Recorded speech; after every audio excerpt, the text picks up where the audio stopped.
Pojďme si nyní celou sestavu odcvičit spolu. Jako první 4 cviky nás čekají brouk, pucle, tlaky o balón a podsazování. Tohle půjdeme 1 minutu s 30-sekundovou pauzou. Pomaličku se můžeme přesunout na zem, do pozice brouka.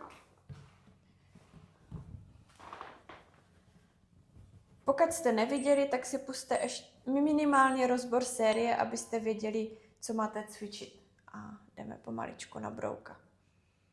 Pohyb je plynulý, nikam nespěcháme.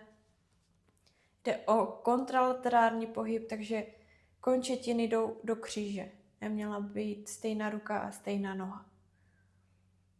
Nezapomínáme na dýchání, jsme tam zatnutí.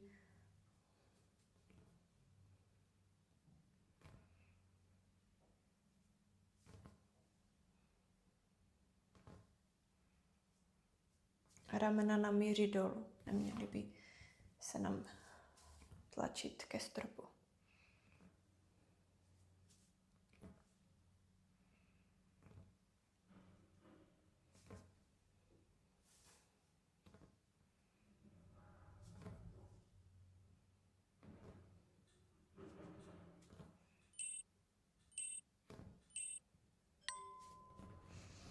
Tak, máme před sebou 30-sekundovou pauzu.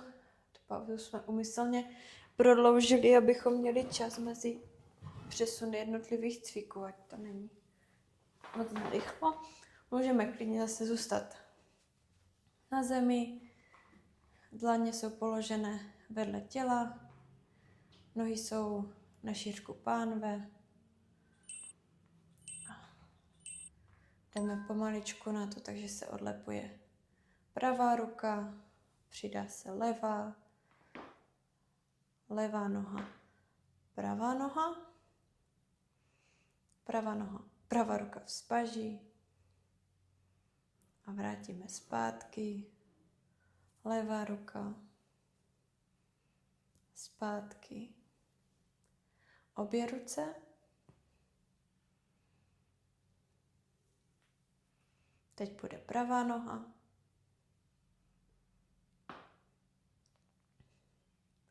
levá noha a obě nohy. Zase jenom tam, kde nás pustí střed těla, abychom se neprohli a vrátíme zpátky. Tak půjdeme do kříže, takže pravá ruka, levá noha, levá ruka, pravá noha. A kdo byl rychlejší, tak obě a zpátky.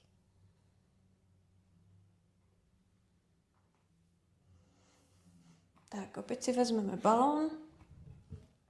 Budeme tlaky o balón.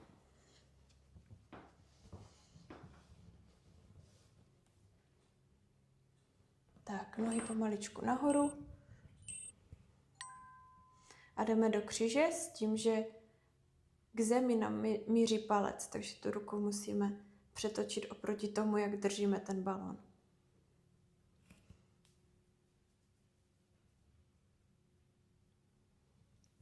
A jdeme na pár sekund tlak proti.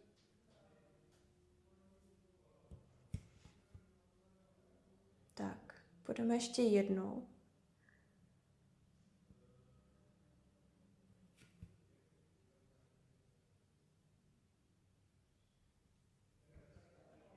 A tlak proti. Pokud už by tohle pro vás bylo moc, je úplně v pořádku si na pár vteřin povolit a zase nahoru. Kdo se v tom cítí silný a cítí, že ho ten střed těla drží, může pokračovat klidně celou minutu v kuse. A proti. Tak, se balón odložíme a půjdeme na odsazování. Takže ruce podél těla, dlaně na zemi, nohy na šířku pánve, můžou být mírně širší.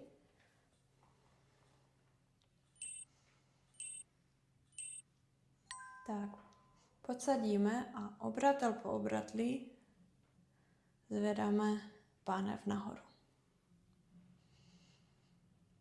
A zase obratel po obratli od hrudní části pokládáme směrem dolů. Tady to břicho nevypustíme, ten střed je stále aktivní a jdeme zase pomaličku nahoru.